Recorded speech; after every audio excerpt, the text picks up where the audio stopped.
So talk about in your tenure, because you've been doing this for nearly 2 decades, Rod. What are some of the reasons that real estate professionals fail in this business? And what are some of the reasons you've seen folks succeed in this business? Reasons they just fail. Answers. I would think I probably answer them in the same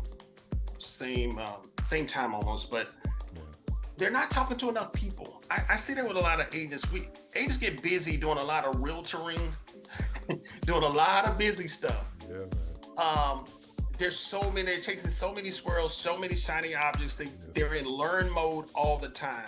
yeah, This is again, it goes back. This is a people business. Um, Everybody around me, my community, my surroundings, these are the people that are owning homes.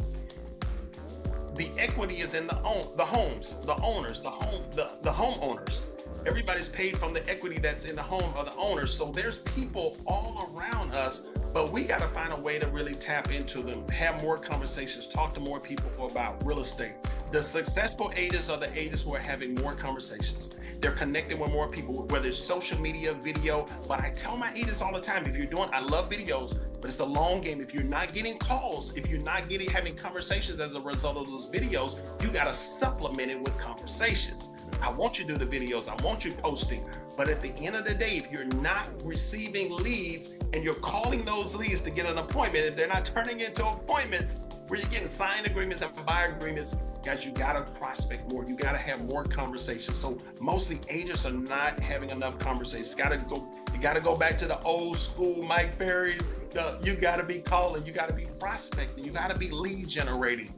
And not be fantasized, or is this illusion that if I do a whole lot of busy stuff, that the business is just going to automatically happen. right, It's not true. You got to be having those conversations. If my folks, if I'm not getting business from my folks, then I got to crank up some other area of having conversations, tracking my numbers. How many conversations, how many calls, how many appointments? Am I doing my lead follow-up? Am I getting out there planting seeds? I'm like a farmer, man. Everywhere I go, I'm planting those seeds, waiting for the harvest to come back. But at the end of the day, I got to be having conversations. I got to be checking on folks, talking about real estate. And I think that's where a lot of agents fail, because they're not having enough conversations. It takes about, I think Nard did some stats, it takes about 40 to 50 conversations, depending on your experience level, to one transaction.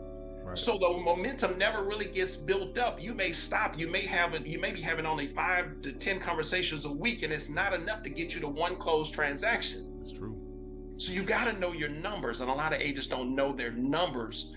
They're not tracking their numbers. So you got to be talking to enough people about real estate. This is, it's a people business. You got to be talking. You got to be opening up your mouth and say something. Right, right. You got to be talking. You got to be prospecting.